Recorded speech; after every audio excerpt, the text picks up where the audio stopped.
사랑하는 영락교회 지체들에게 주 안에서 평화 인사를 전합니다. 오늘은 2014년 1월 16일 화요일입니다. 오늘의 묵상 본문은 사도행전 21장 1절로 40절까지의 말씀입니다. 오늘 본문 말씀 21장 1절부터의 말씀은 이렇게 시작합니다. 우리가 그들을 작별하고 배를 타고 바로 고스로 가서 이튿날 로도에 이르러 거기서부터 바다라로 가서 베니게로 건너가는 배를 만나서 타고 가다가 지금 이제 예루살렘을 향해서 이제 돌아가는 그 여정을 말씀하고 있죠. 고스라고 하는 것은 그 히포크라테스의 이제 고향이죠. 히포크라테스라고 하는 우리 의사가 될 때 히포크라테스 선서라는 걸 하잖아요. 유명한 전설적인 서양의 의사죠. 여기 유명한 의학교가 있고 고스가 유명해진 건 연고 때문이었다고 합니다. 그것 때문에 유명한 곳이고 뭐 로도 같은 것도 7대 불가사이라고 하는 아폴로의 신상이 있는 곳이다 뭐 이렇게 알려져 있습니다. 그래서 지금 에게해를 따라서 지중해 연안 아나톨리아 반도를 끼고 도는 것이죠.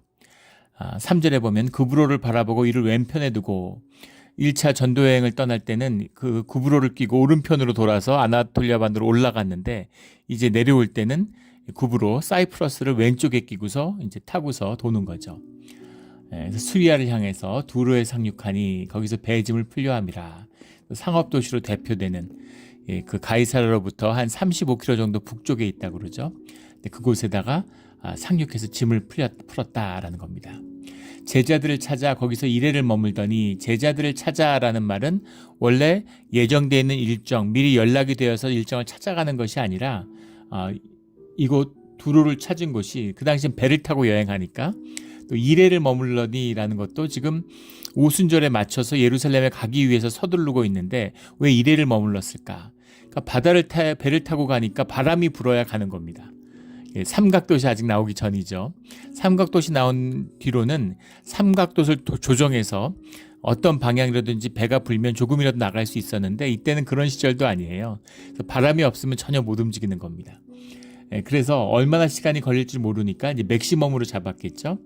바람길을 잘 잡아서 빨리 왔기 때문에 이제 그 두로에서 이래를 머물 수 있었다라는 겁니다. 일주일가량을 머무르니까 또 그곳에 이제 제자들이 있는지 크리스찬 공동체가 있는지를 수소문하고 그곳에 사람들이 함께 모일 수 있었다라는 겁니다.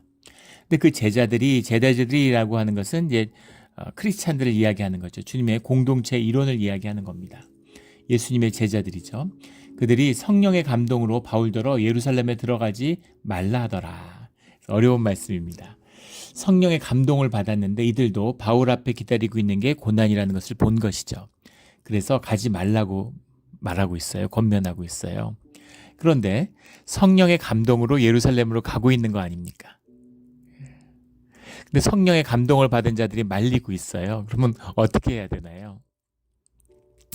성령의 감동이라는 것은 영의 연합이고 또 그 영의 생명 가운데 맞닥뜨릴 분명한 실제를 보고 있는 것이죠.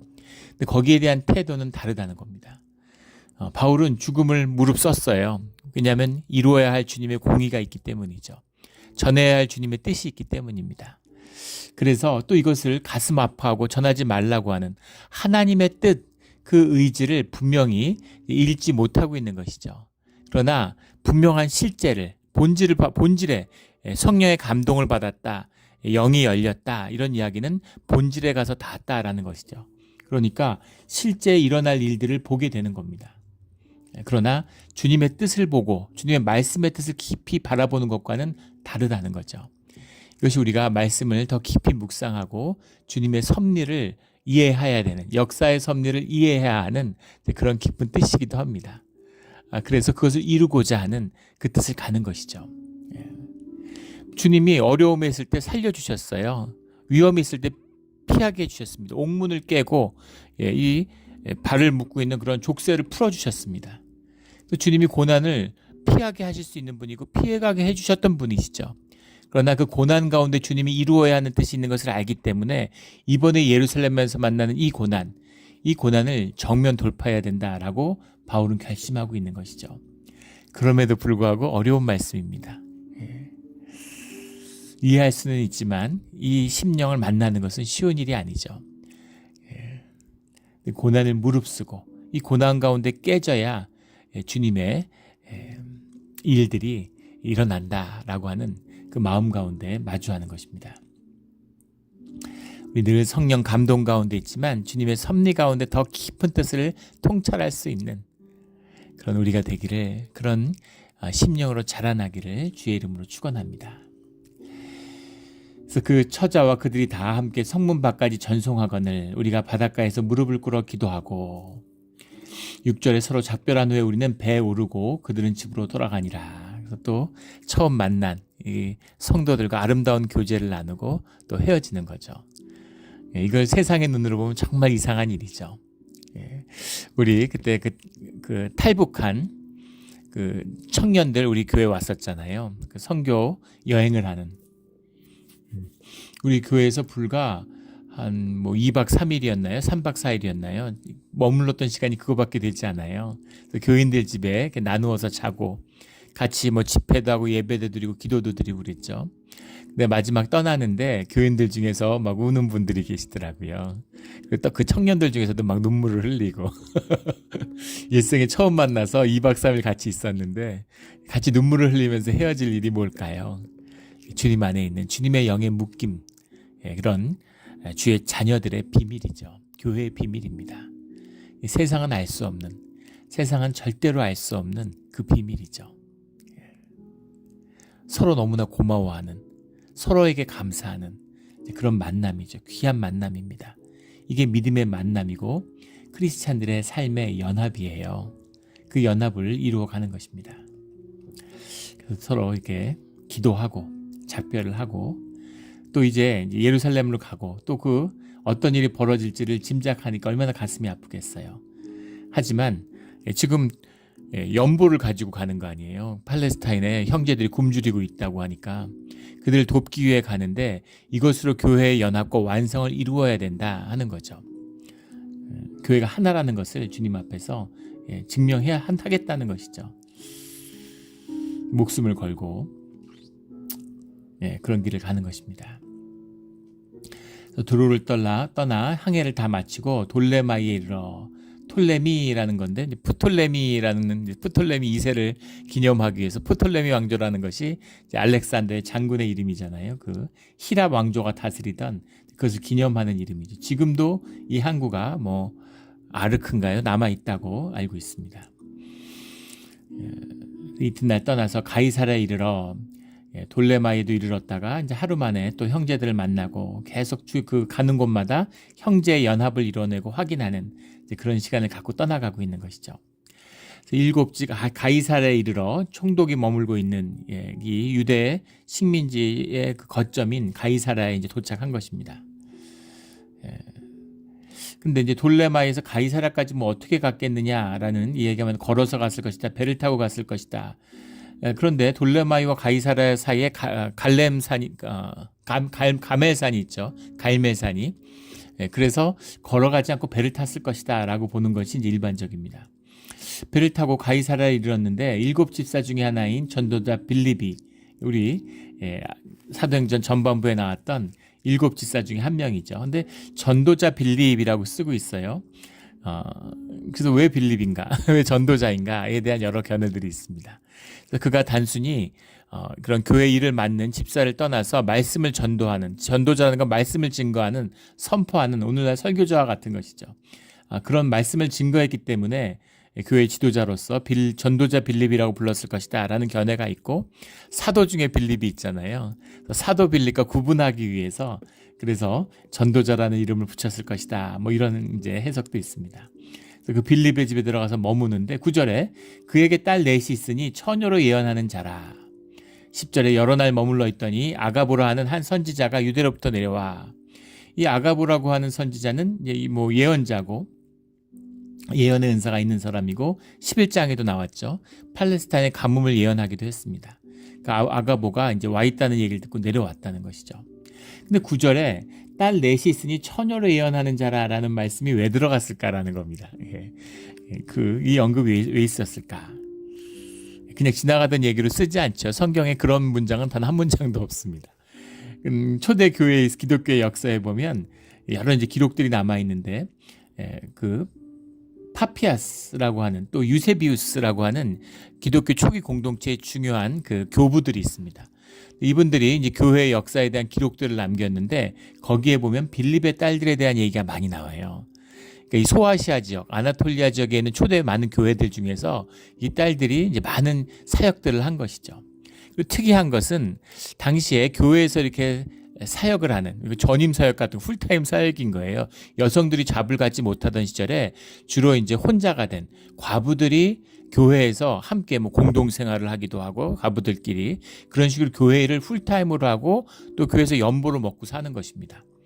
그렇게 살았는데 처녀들이 결혼을 안 하고 처녀의 몸으로 교회 사역을 전심으로 하는 그런 사역자들이 있었다는 것이죠. 그래서 이제 이 빌립의 딸들의 이제 그 사역에 대한 기록들 또 그들의 영향력 이제 이런 이야기들이 많이 남아 있습니다. 그들과의 인연을 이제 언급하고 있는 것이죠. 교회 한 번이라도 지나가는 것으로도 이름이 나오는 사람들은 초대교회 역사에서 굉장히 다 중요한 인물들이고 복음서를 읽는 사람들 지금은 우리가 읽으면 그냥 이름을 지나가게 이런 사람이 있었구나 하지만 그 시대의 사람들이 읽으면 그랬구나 누구나 다 아는 이분이 이렇게 됐구나 하고 다 아는 것이죠. 그런 인물들이었다. 그런 인물에 대한 언급을 하고 있는 거죠. 그런데 이 아가보가 바울의 띠를 가져다가 자기 수족을 잡아매고 전부 이 유대인들의 복장이라는 게 이제 원피스잖아요. 롱 드레스입니다. 원피스 드레스인데 거기 무슨 일을 하려고 그러면 옷을 당겨서 끈을 묶어야 되는 거죠. 끈을 묶고 다니는 거죠. 그런데 그 끈을 풀어다가 자기한테 수족을 묶은 다음에 성령이 말씀하시되 이런 식의 예언의 모습들은 뭐 성경에 여러 군데 나오는 것이죠. 성령이 말씀하시되 예루살렘에서 유대인들이 이같이 이 띠 임자를 결박하여 이방인의 속에 넘겨주리라. 띠를 묶는 것이 여러 번 나온다는 의미가 아니라 이런 식으로 비유적으로 언급하는 옷을 찢기도 하고 이런 식으로 이제 비유적으로 표현하는 거, 활을 당기기도 하고 이런 식의 이제 예언의 사역들을 하는데 예루살렘에서 유대인들이 임자를 당신을 결박해서 이방인 성에 넘겨주려고 합니다. 라고 이야기하는 거죠. 우리가 그 말 듣고 그곳 사람들과 더불러 바울에게 예루살렘으로 올라가지 말라 권하더니 우리는 이제 누가를 포함한 또 이 연보를 들고 있는 각 교회 대표들이죠. 대표단입니다. 그들이 그 얘기를 또 들으니까 더 마음에 이건 진짜 아닌 것 같은데 확실하구나. 뭔가 고난이 기다리고 있겠지 그러는데 고난이 기다리고 분명하구나라는 걸 느끼고 다들 이번엔 가지 말죠 이렇게 얘기하는 거죠. 13절에 바울이 대답하되 여러분이 어찌하여 울어 내 마음을 상하게 하느냐. 다들 너무 비통해서 눈물을 흘리는 거죠. 너무 가슴 아파하는 거죠. 나는 주 예수의 이름을 위하여 결박당할 뿐 아니라 예루살렘에서 죽을 것도 각오하였노라. 나는 죽으려고 간다. 십자가의 길이잖아요. 이걸 통해서 주님의 영광을 드러내고 교회의 덕을 세우겠다라는 거죠. 목숨을 걸었다는 겁니다. 사명자의 모습이잖아요. 죽음이 기다리고 있는데 죽는데 죽음을 각오했다는 거예요. 이걸 어떻게 사람이 이런 결심을 하겠습니까? 정말 성령에 붙들린 주님의 말씀이 바울의 길을 주장하고 있는 것이죠.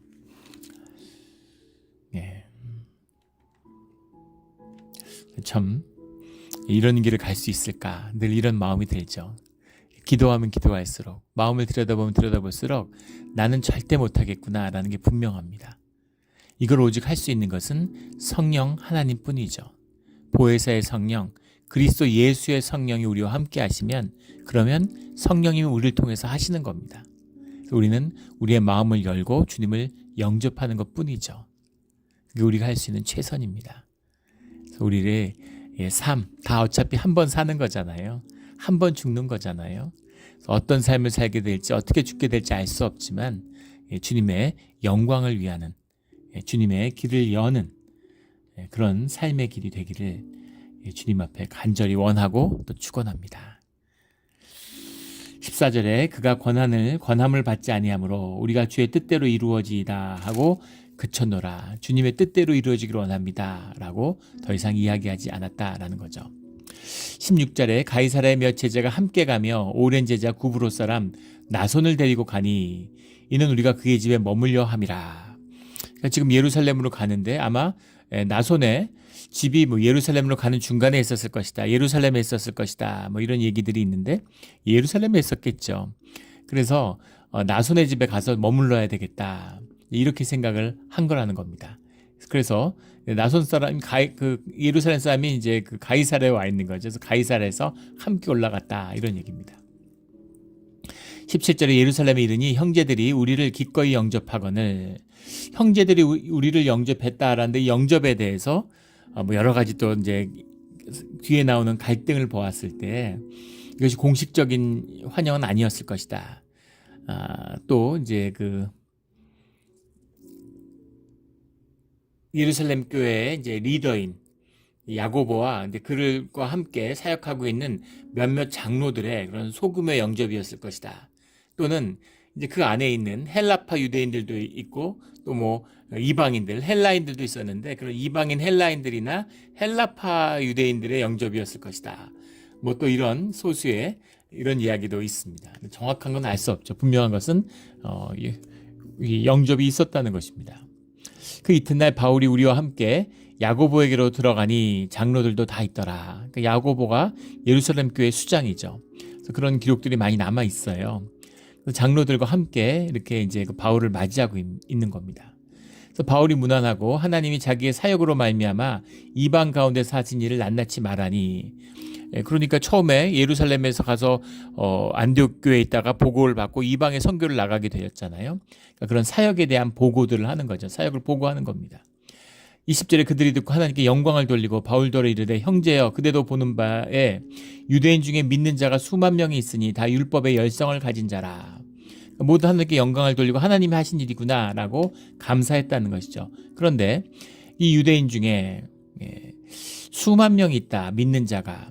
그러니까 유대인 기독교인, 유대인 크리스찬이 수만 명이 있다는 것이죠. 수만 명이라고 해석했는데 무리아데스라는 말입니다. 무리아데스라는 말이 뮤리오스라는 말이 원형인데 뮤리오스라는 말이 이제 카운틀리스, 셀 수 없는 그런 뜻도 되고 또 10,000, 만, 1만이라고 하는 그 시대에 셀 수 있는 최고의 단위입니다.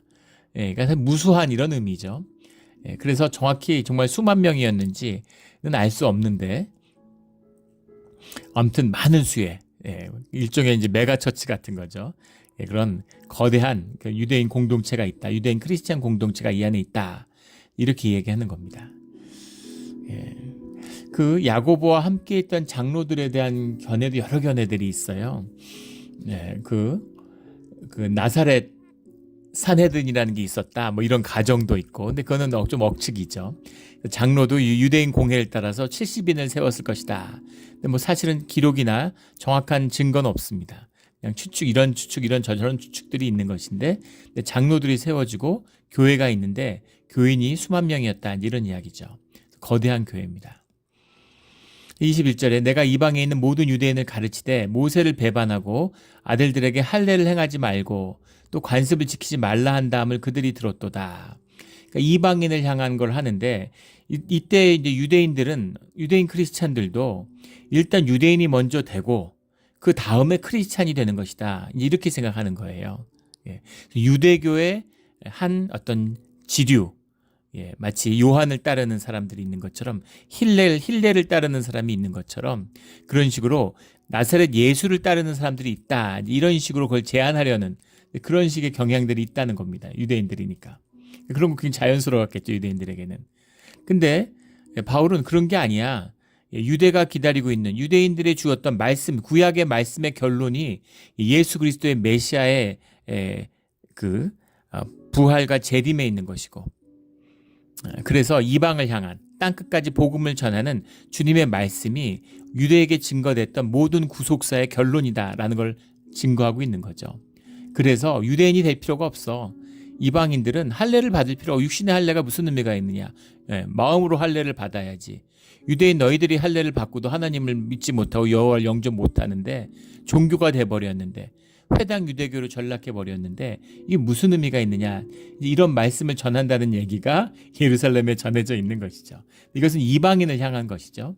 그런데 이것을 이 예루살렘 교회의 지도자들은 이해하지만 거기에 있는 교인들은 받아들이지 못한다라는 겁니다. 어떻게 그럴 수가 있을까? 근데 그럴 수 있죠. 예. 파퓰러 릴리진이라고 하잖아요. 사람들이 받아들이고 싶은 걸 받아들이는 겁니다. 저는 이제 이민교회에서 주님을 영접했죠. 그 다음에 이제 공부를 마치고 한국에 가서 이제 사역을 하게 됐는데, 흰 장갑을 끼고, 우리도 그렇게 하죠. 흰 장갑을 끼고 사실 성찬을 해요. 미국 교회 가보신 분들은 아실 겁니다. 성찬할 때 흰 장갑 끼는 것은 한국 사람밖에 없어요. 한국 교회밖에 없습니다. 그래서 흰 장갑을 왜 끼게 됐을까 하는 걸 찾아본 적이 있어요. 그랬더니 그것이 흰 장갑을 끼는 것 자체가 일본 군대에서, 제국주의 군대에서 나온 풍습입니다. 근데 그것이 일제 때 이제 전해져 가지고 그것을 이제 군대 같은 데서 주요 의식이 있을 때 한국에서도 흰 장갑을 끼죠. 근데 그게 교회에 행해져서 교회에서도 중요한 행사니까 문화적인 거죠. 흰 장갑을 끼게 됐다는 거예요. 주님의 떡과 잔을 받는데 맨손으로 받아야지 장갑을 끼면 어떡하겠습니까? 그래서 우리 장갑을 끼지 말자 이렇게 제가 목사님한테 말씀을 드리니까 목사님이 깜짝 놀라시더라고요. 그런 얘기는 입도 뻥끗하지 말라 그러시는 거예요. 큰일 날 소리라고. 예. 그러면서 성찬위원들이 그 흰 장갑 끼는 것이 최고의 영예인데 그 장갑 끼려고 그렇게 그 직분을 소중하게 여기는 그런 게 있다는 거죠. 한국 교회 안에. 그런데 그 장갑 벗어야 되고 장갑 쓰면 안 된다고 얘기하면 큰일 난다고. 어떤 핍박을 받으려고 그러느냐. 입도 뻥끗하지 말라. 그 교회에 큰 분란이 난다. 그렇게 말씀하시는 걸 들은 적이 있습니다. 그런 거죠. 우리 교회는 이제 아직 40년이 채 안 됐는데 우리 교회는 그런 게 거의 없는 교회죠. 우리 교회 굉장히 그 아름다운 사실은 장점이에요. 어쩌면 아픔일 수도 있죠. 많은 이제 상처가 있고 분쟁이 있었기 때문에 종교성이 강하지 않은 것이 있습니다. 저는 그게 우리 몬트레 영락교회를 주님이 사랑하시고 이곳에 복음의 새로운 역사를 여시는 이유가 된다고 저는 믿는데, 근데 한국의 교회에 가면 80년, 100년, 70년 이렇게 된 교회들이 많이 있습니다. 그런 교회들에 가면 우리가 80년 동안, 90년 동안 그런 적이 없다 이러고 우리 교회 그런 일은 없다 이렇게 얘기하는 거예요. 교회의 역사가 2000년인데 우리 교회 70년, 80년 동안 그렇지 않았다는 게 무슨 큰 이유가 됩니까? 그리고 교회 가운데 제가 섬겼던 교회에서도 이제 결국 무산됐는데 교회 장로님들이나 이제 그런 권사님들이 그 교회 박물관을 세우고 싶어 하는 거예요. 근데 교회 3대, 4대 된 분들이 많이 있는 겁니다. 2대째 장로, 3대째 장로 이런 분들이 계신데 그분들은 교회 기념관이 곧 당신들의 아버지, 어머니, 삼촌, 고모 이런 사람들을 기념하는 일이에요. 그러니까 너무너무 소중하고 뜻깊은 것이죠. 근데 교회에 새로운 분들이 있잖아요. 그런 분들은 이게 무슨 우상숭배냐, 왜 자기 조상들을 높이고 자성 조상들을 높이려고 그러느냐, 주님을 높여야지, 이렇게 반발하는 겁니다. 여러 갈등 끝에 그게 결국 무산되긴 했는데 그런 거죠. 근데 양쪽 다 그 좋은 면 나쁜 면 다 지적해서 판단해서 얘기할 수 있겠죠. 근데 중요한 것은 어디가 옳다 그르다 이런 문제가 아니라는 거예요. 사람은 자기 경험에 묶인다는 겁니다. 그 경험에 묶이지 않고 하던 대로 하는 거예요. 경로 의존성, 확증 편향에 갇힐 수밖에 없는 겁니다. 근데 그걸 벗어날 수 있는 것이 성령의 감동과 성령의 인도하심밖에 없다는 겁니다. 예전에 제가 섬겼던 교회에서 파송된 선교사님이 브라질에 가셨는데 마네우스인가요? 이제 아마존 정글 안에 있는 도시에 있는 교회를 선교사님이 이미 가 계셔서 섬기는 교회에 이제 또 추가로 파송을 받아서 돕기 위해 가셨죠. 장로님이 가셨는데 거기 예배를 드리는데 브라질 사람들은 아주 격정지고 라틴 사람들이 막 그 음악을 좋아하고 찬양만 하면은 다 뛰어나와서 춤을 춘다는 거예요. 그렇게 춤을 춘답니다. 근데 나와서 춤을 추는 것도 사실은 마음이 편하지 않은데 문제는 단 위에 뛰어 올라가서 막 춤을 추는 거죠. 우리 장로교 예배드리고 우리 교회도 장로교회지만 누가 단 위에 올라옵니까? 단 위에 아무도 안 올라와요. 우리 그 세례 받을 때 이럴 때 올라오죠. 그 전도자가 말씀을 전할 때, 설교자가 말씀을 전할 때 집례자가 올라오는 겁니다. 대표 기도할 때 올라오는 거고 조심스럽죠. 우리가 제가 섬겼던 교회에서는 그 교회를 청소하는데 교회 그 단위도 이제 청소를 해야 되잖아요. 그러면은 그걸 권사님들이 청소를 하시는데 신발을 벗고 들어오십니다. 마음이죠. 그만큼 재단, 그 성전의 재단을 소중히 여기시는 거예요. 거기도 이제 먼지가 쌓이니까 청소를 하고 걸레로 닦고 이러잖아요. 근데 맨발로 그 신발을 안 신고 올라오세요. 양말은 신지만. 그런 거를 보고 거기서 잘하셨는데, 그런데 단위에 뛰어 올라와가지고 막 춤추고 이러니까 얼마나 마음이 힘드셨겠어요. 그래서 너무 마음이 힘들어서 진짜 눈물로 주님께 기도했는데 이게 맞습니까? 라는 기도를 하면서 주님 안에서 주님의 말씀과 음성을 깊이 경험하게 되는 거죠. 그래서 본인이 깨지는 이제 그런 간증을 하신 기억이 나요. 주님 이름 가운데 내 경험 가운데 버릴 수 없는 게 무엇이 있습니까? 라고 주님께 물었는데 사실은 버릴 수 없는 게 아무것도 없다는 것을 만났다는 것이죠. 그래서 거기서 깨지는, 완전히 깨어지고 주님을 영접하는 그런 경험을 하게 됐다라는 말씀을 나눈 적이 있습니다. 그렇다고 그분이 또 뭐 본인은 평생 춤 안 췄는데 나이 뭐 60이 넘어서 올라가서 춤춰야 된다는 얘기는 아니죠. 내 생긴 대로, 내 모양대로 나오는 것입니다. 내 경험이 주 안에서 소중하죠. 그러나 그것 안에 사람들을 가두거나 교회나 공동체나 믿음이나 교리로 그런 것을 가두려고 하면 안 된다는 겁니다. 근데 불행히도 이 예루살렘의 교회 유대인 크리스찬들은 그런 경험 안에 갇혀 있는 것, 유대 율법 안에 갇혀 있는 겁니다. 충분히 이해할 수 있는 모습이죠. 그러나 그것이 주님이 원하시는 주님의 길은 아니었다는 겁니다. 이게 말씀의 뜻이고 말씀의 인도함이에요.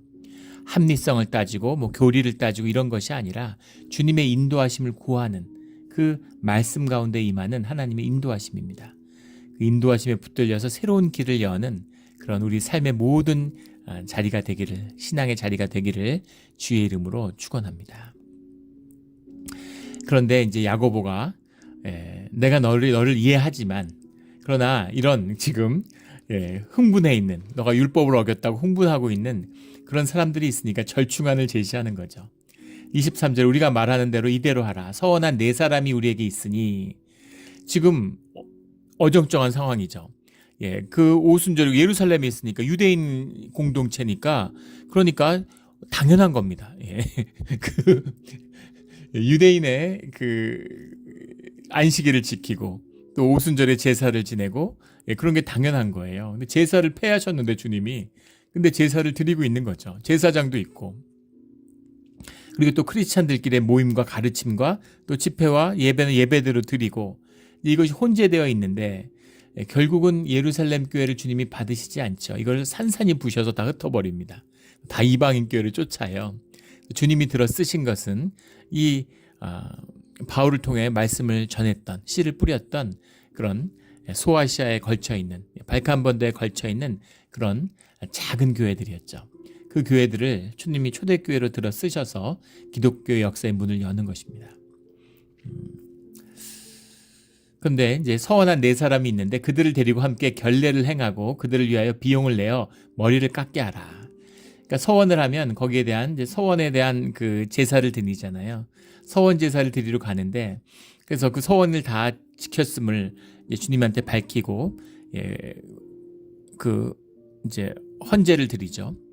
그 속죄제를 드리고 또 이제 감사제를 나중에 드리고 쭉 하는 거죠. 그러면서 이제 결례가 완성됐다는 머리를 숯불에 이제 그 제단 불에 던져서 태우는 이제 그런 의식을 하지 않습니까? 우리가 이제 레위기, 민수기 이런 데서 보는 것이죠. 신명기 이런 데서.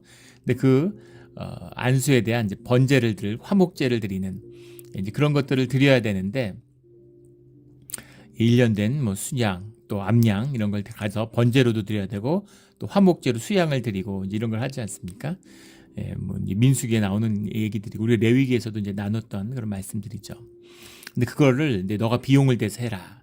이거는 이제 그 요세푸스의 유대 고대사에도 나오는, 제사를 다 드려야 되는데 유대인이라면 제사가 어려워서 못 드리는 사람들이 있으면 그것을 나누는, 연보로 서로 나누어서 이렇게 드리는 이제 그런 것이 아름답고 아주 신앙의 모범으로 이제 여겨졌다는 겁니다. 이제 그런 기록들이 남아 있어요. 그래서 그걸 하라는 거죠. 그렇게 하면 사람들이 야, 이거 역시 그래도 바울은 유대인이구나 하고 받아들이지 않겠느냐라는 이제 타협안을 제시하는 겁니다. 그래서 서원한 사람들을 데리고 가서 너가 같이 성전에 가서 이제 번제와 화목제를 드려라, 서원제를 드려라, 이런 말이죠.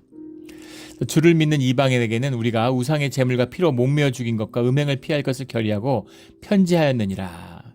사도행전 15장에 나왔던 얘기인데, 그러니까 우리가 이방인에 대한 그것은 분명히 밝혔다는 겁니다. 근데 이방인 크리스찬과 유대인 크리스찬은 완전히 다른 크리스찬이냐? 그럴 리가 없겠죠. 그런데 우리가 그것을 구분 지었으니까 너가 행한 복음, 너가 행한 사역은, 선교는 다 이방인을 위한 것이라고 우리가 분명히 했어. 그러니까 네가 유대인으로서의 제사 드리는 것을 지켜주면, 그러면 사람들이 받아들이고 널 용서할 거다, 이런 의미인 거죠. 26절에 바울이 이 사람을 데리고 이튿날 그들과 함께 결례를 행하고 성전에 들어가서 각 사람 위에 제사를 드릴 때까지 결례 기한이 만기된 것을 신고하니라. 구분된 기간 동안 기다렸다가, 그래서 성전에 들어가는 이제 그런 제사들을 지냈다는 것이죠. 그리고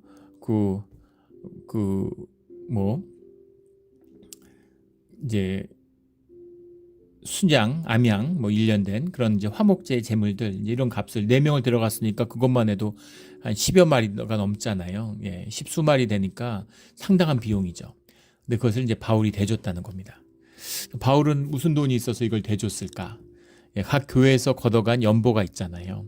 가난한 사람들, 지금 배를 굶고 있는 사람들을 돕기 위해서 가져갔는데, 교회 수장인 야고보의 제안이니까 화목을 이루기 위해서 그 돈을 제사의 비용으로 네가 좀 써라, 이런 얘기입니다. 그래서 어찌 보면 맞지 않는 얘기 같은데 바울이 왜 이런 행동을 했을까라는 거죠.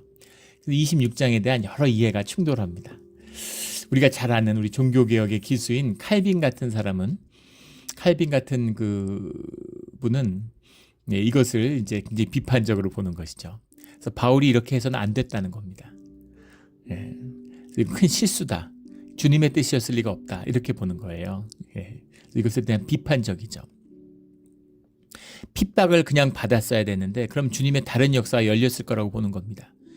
그런데 이렇게 율법주의자들의 요구에 순응한 것, 이런 타협은 있을 수 없는 일이다. 종교개혁의 이제 가톨릭과 정말 목숨을 건 종교개혁을 이뤘던 칼빈의 눈에는 이런 타협은 있을 수 없는 것이죠. 어떻게 가톨릭과 타협을 하느냐? 주님의 말씀이 증거하는 복음이 선명한데 그대로 가야지. 이건 바울이 잘못한 거다, 이렇게 얘기하는 거예요. 그런데 요한 웨슬리, 은혜의 사람이죠. 요한 웨슬리, 우리 감리교의 시조라고 이제 받아들여지는 요한 웨슬리는 그렇게 보지 않고 이것이 은혜로 유대교를 감싸고 주님의 덕을 세운, 이것이 하나님의 방법을 보여주는 것이다, 이렇게 이야기를 합니다. 뭐가 맞을까요? 근데 바울이 목숨을 걸었는데 타협을 했겠어요? 지금 죽는 거 다 알고 다 말리는데 죽겠다고 갔는데 타협을 한 것이겠습니까? 그렇진 않았겠죠. 고린도전서 9장에 나오는 말씀처럼 바울은 하나님의 덕, 교회의 덕을 세우고자 한 것이죠. 제사의 음식을 먹어야 됩니까? 먹지 말아야 됩니까? 먹어도 되고 먹지 않아도 돼. 그런 게 중요한 게 아니라는 거죠. 그게 먹든 안 먹든 그게 뭔 상관이, 그게 뭐라고. 먹어도 되는데 그 먹는 것으로 해서 시험이 드는 사람이 있으면 먹지 마, 이런 이야기죠. 주님의 마음을 아는데 믿음이 연약한 자들의 덕을 세워라 라는 겁니다. 그래서 율례를 중시하고 율법이 중요하다고 믿고 있는 사람이 있고, 지금 그 이방인에 대한 전도 때문에 교회 안에 갈등이 생길 판인데, 그러니까 화목을 이루기 위해서, 그래서 바울이 덕을 세우고자 하는, 그래서 고린도전서의 말씀을 보면 왜 바울이 이런 행동을 했는가에 대한 정확한 답이 되겠죠. 그래서 그런 덕을 세웠는데, 근데 사건의 전개는 다르게 나가는 거죠. 27절에 보면 그 이래가 거의 참에 아시아로부터 온 유대인들이 성전에서 바울을 보고, 바울은 예루살렘을 몇 번 방문한 일밖에 없기 때문에 예루살렘에 있는 유대인들이 바울을 잘 모르겠죠. 그런데 바울을 알아보는 사람들이 있었는데 아시아로부터 온 유대인들은 알아봤다는 겁니다. 아마도 에베소에서 온 유대인들이 아닐까 짐작할 수 있겠죠. 에베소에서 연설도 많이 했고 갈등도 있었고 또 3년 동안 살면서 사역을 했으니까 에베소에 있는 유대인들은 이제 바울을 알아보는 그런 것이 있겠죠. 뒤에 보면 29절에 나오는 에베소 사람 드로비모가 바울과 함께 시내에 있음을 보고, 시내에서 드로비모도 에베소 사람인데 알아봤다는 겁니다. 에베소에 온 사람들이겠죠. 유대인들이겠죠. 그런데 드로비모를 데리고 왔는데 바울과 함께 있고 그 교회, 에베소 교회에서 함께 사역하는 사람인데 드로비모를 보면서 아니 그리 헬라 사람을 데리고 왔네? 근데 바울을 성전에서 보니까 드로비모도 성전에 왔구나 이렇게 오해한 것이죠. 오해가 불을 지피니까 왜 이방인을 성전 안에 데리고 왔을까? 물론 이방인이 성전에 못 오는 것은 아닙니다. 이방인의 뜰이 있어요. 이방인의 뜰에 있고 유대인의 뜰이 있습니다. 구별된 지역이 있어야 되는데 서원제를 지내기 위해서 성전 안에 들어와 있으니까 드로비모도 데리고 들어왔구나라고 오해했을 텐데 확인해 보면 될 일이잖아요.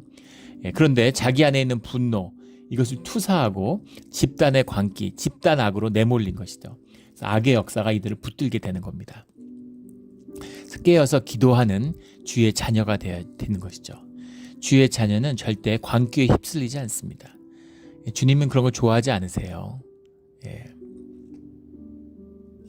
예전에 우리 선교를 갔는데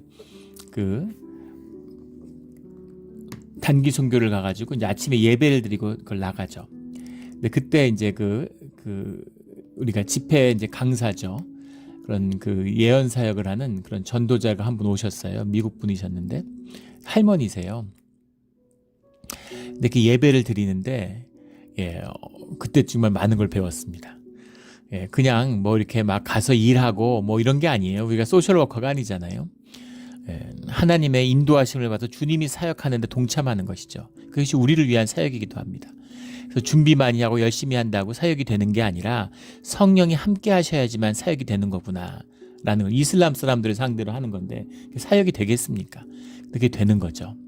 성령의 역사가 이런 거구나 라는 걸 봤습니다. 근데 거기서 이제 아침에 이렇게 예배를 드리는데 어떨 때는 오전 내내 마음이 급하잖아요. 빨리 가서 할 일이 있는데 그런데 어떨 때는 오전이 다 가도록 기도하고 찬양하고 계속 그렇게 하는 거예요. 그래서 선교의 사역이라는 것이 영으로 하는 것이라는 걸 이제 배워가는 거죠. 그런데 이제 막 사역 어떤 경우는 집회를 하는데 그분이 집회를 중단시킨 적이 있어요. 청년들이니까 자꾸 엑스터시로 가려고 그러는 거죠. 막 찬양을 하면서 이걸 엑스터시로 몰아가려고 그래요. 열정적으로 막 완전히 그 안에 녹여버리려고. 근데 그것은 주님의 바라시는 주님의 예배가 아니다. 이거는 종교의 예배, 종교의 열정이고 이런 식으로 예배를 드리면 안 된다. 그렇게 해서 근데 그게 종이 한 끗 차이입니다. 엑스터시와 엔스터시를 어떻게 종교의 예배 안에서 구분할 수가 있어요.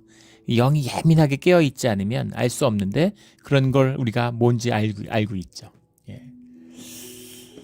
그래서 그런 걸로 막 몰고 가서 집단적인 망화 상태로 들어가려고 하는 그런 영적인 충동이 우리가 다 영을 갖고 있으니까 이제 그런 게 있는 겁니다. 극단적인 경우를 보고 싶다면 이제 풋볼 경기나 뭐 야구 경기, 축구 경기 이런 거 보러 가면 알 수 있죠. 그 열기의 사람들이 완전히 하나 돼요. 축구 경기 하는데 막 눈물을 흘리고 그럴 일이 뭐가 있겠습니까? 골 넣었는데 자기 동네 팀이든 뭐 다른 팀이든 골 넣었다고 그렇게까지 열광하고 그렇게 기쁨의 눈물을 흘릴 일이 뭐가 있겠어요. 망아의 기쁨이죠. 근데 주님 앞에서 그런 짓 하면 안 된다라는 겁니다. 사람들이 집단적인 열기, 사람들이 모였으니까 분노를 투사하면서 분노의 에너지로 하나가 됐다라는 겁니다. 그래서 그 30절에 온 성이 소동하여 백성이 달려와 모여드니, 그러니까 이것을 이제 충동시킨 것이 이제 유대인들인데 막 밖에 있는, 그러니까 크리스찬 유대인뿐 아니라 그냥 유대인들, 기독교의 적대적인 유대인들까지 몰려들어가지고 막 소동이 일어났다는 거죠. 온 성이 소동하여 백성이 달려와 모여서 바울을 잡아 성전 밖으로 끌고 나가니 문들이 곧 닫히더라. 왜 성전 밖으로 끌고 나갔을까? 하나는 바울을 때려 죽일 생각을 한 거죠. 이것도 유대적이 아니, 그렇게 율법을 얘기하면서 재판을 해야죠. 종교 재판을 해서 산헤드린에 가져가든가, 뭐 아니면 로마 총독들한테 넘기든가. 이렇게 사람을 길에서 때려 죽이는 율법이 어디 있습니까? 율법은 자기들이 다 지키는 것처럼 하면서 이 율법주의자들, 종교인들의 전형적인 특징이에요. 한없이 뭐 말씀으로 살고 성스러운 것처럼 이렇게 떠벌리면서 실제는 주님의 사람이 아니니까, 신앙이 아니고 삶이 진실이 아니니까 자기의 편리에 따라서 무슨 짓이든 하는 거죠. 전형적인 종교인의 모습이잖아요. 근데 때려 죽일 생각을 하는 거죠. 근데 왜 성전에서 끌고 나갔을까? 정말 이게 웃음이 콧웃음이 나오는, 우프다 그러잖아요. 웃기면서 슬픈 거죠. 성전에서 죽이면 성전을 모욕하는 게 되잖아요. 죽음은 더러운 거니까. 또 성전에서 사람을 죽이면 성전을 더럽히니까 이제 그거는 두려운 것이죠. 그래서 성전 밖으로 끌고 나가려는 게 있고, 또 이런 생각이 있었을 수도 있습니다. 성전에서 때려 죽이려는데 만약에 바울이 그 뿌리를 뿌리치고 도망쳐가지고 성전 뿔을 잡으면 어떻게 됩니까? 그럼 죽이려던 뜻이 무산되죠. 무슨 죄가 있어도 성전 뿔을 잡으면 일단 살려줘야 되잖아요. 그러니까 그걸 원천 봉쇄한 거죠. 이번에 아주 확실하게 끝을 내겠다, 이런 마음이 있었겠죠. 성전 밖으로 가는 사람들이 막 때로 사람을 때리면서 몰려가니까 소요가 일어나니까. 근데 그 재건된 그런 그 모습을 보면 이 로마 군대의 주둔지가 성전 벽과 마주돼 있었습니다. 제2성전과. 거기에 탑을 세워서 거기서 내려다보게 돼 있죠. 그리고 복음서에 나오는 주님의 마지막 때를 봐도 이제 그런 그 구조들을 느낄 수가 있는데, 성전 탑에서 늘 감시하고 있는 겁니다. 사람이 모이는 곳이니까. 이런 그 식민주의자들, 지배자들은 사람 모이는 걸 제일 싫어하잖아요. 모이지 못하게 하고 감시하는데 제일 종교적으로 모이고, 또 종교의 열기. 심지어 로마 군인도 유대인의 뜰에 못 들어가요. 유대인들이 그런 데 있어서 독한 겁니다. 그러면 로마 병사라 그래도 살려두지 않는 거죠. 그러니까 거기서 무슨 소요가 일어날지 모르고, 소요가 일어난다면 종교적인 것이니까 그 성전에 딱 맞대갖고 로마의 성을 쌓아서 거기서 감시하고 있는 거죠. 그러니까 그 자체도 있을 수 없는 일이잖아요. 지네들이 진짜로 그렇게 율법에 충실한 자라면 어떻게 로마 군대를 성전 옆에 허용할 수가 있습니까? 그런데 거기서 소요가 나니까 바로 군대들이 몰려온 것이죠. 그리고 오순절 때 그 로마인들이 모여있고 항상 소요의 가능성이 있으니까 이때 이제 로마의 군대가 가이사라에서 증원이 돼서 더 올라와 있었겠죠. 천부장이 이제 내려오는 겁니다. 천부장이 내려와가지고 바울을 일단 끌어내서, 무슨 일이 있는지 모르겠지만 사람을 그렇게 죽으면 안 되니까 잡아서 두세술로 결박하라. 그러니까 너 왜 이게 무슨 일이냐 하고 물어보니까 막 이런 말 저런 말 하는데 정확히 다들 이유를 모르죠. 그러니까 뭐 알아들을 수도 없고 뭐 이런 소리 저런 소리 떠드니까, 그러면 일단 진상을 알 수 없으니까 영내로 데려가라. 영내로 데려가려고 하는데 사람들이 막 쫓아오고 있는 겁니다. 그러니까는 그 천부장이 짐작해서 38절에 내가 이전에 소요를 일으켜 자객 4,000명을 거느리고 광야로 가던 애굽인이 아니냐. 이 사건이 이제 주후 54년에 일어났던 사건인데, 요세푸스의 유대 고대사에 보면 이 사건이 나타나고 있죠. 그 주인공이 너냐라고 혹시 물어보는 것이죠. 그러니까 바울이 이르되 나는 유대인이라 소읍이 아닌 길리기아 다소시의 시민이니 청컨대 백성에게 말하기를 허락하라. 내가 로마 시민이라는 거죠. 그리고 다소가 내 고향이다라고 얘기하는 겁니다. 천부장이 허락하는 것이죠. 이 둘은 헬라어로 얘기했겠죠. 바울이 층대 위에 서서 백성에게 손짓하여 매우 조용히 한 후에 히브리 말로 말하니라. 히브리 말로 얘기를 하는 겁니다. 히브리 말을 할 줄 아는 히브리 사람들이 극히 드물었다 그래요. 내가 히브리 사람 중에 히브리 사람이다 라고 바울이 자기를 얘기할 때 이야기하죠. 이건 히브리 말을 할 줄 안다는 다른 표현입니다. 대부분의 사람은 아람어로 얘기를 했어요. 예수님도 아람어로 얘기를 했습니다. 아람어로 말씀을 하셨는데, 예수님이 성전에 가서, 예수님은 그러면 히브리 말을 하실 줄 아셨을까? 성전에 가서 이사야서를 읽는 모습이 나오시죠. 성경은 히브리 말로 기록이 되어 있습니다. 쓰여져 있죠. 그러니까 사람들이 의아해 하잖아요. 어떻게 성경을 읽을 수가 있지? 이렇게 생각하는 것이죠. 율법 교사로 공부를 하지 않은, 랍비의 교육을 받지 않는 사람은 히브리 말을 할 줄 몰라요. 그런데 그 이방 지역에서 자란 이 헬라 말을 쓰는 사람인데, 그 아람어도 할 줄 아는데, 그런데 히브리 말로 이야기를 하는 거죠. 그러니까 유대인들이 막 율법을 지킨다고 하지만 랍비잖아요. 산헤드린의 공회원이었잖아요. 히브리인 중에 히브리인이죠. 그런 그 바울이 일어나서 이제 주님의 복음을 한번 선포하는 그런 순간을 가지려고 하는 것이죠. 이 바울의 당당함, 이 순간에도 살았구나. 눕혀서 지나감, 두드려 맞아가지고 지금 죽기 직전인데 거기서 일단 살았구나 이게 아니라 저기서 몸을 일으켜서 다 놔라. 이러고 내가 할 말이 있다고 올라가서 자기를 죽이려던 사람들에게 이제 복음을 전도하는 그 설교를 시작하려고 하는 겁니다. 이것이 우리가 알고 있는, 우리가 만나는 복음의 역사의 시작입니다. 이런 죽음과 이런 헌신이 있어서 우리가 복음을 만나고 예배를 드리고 교회 가운데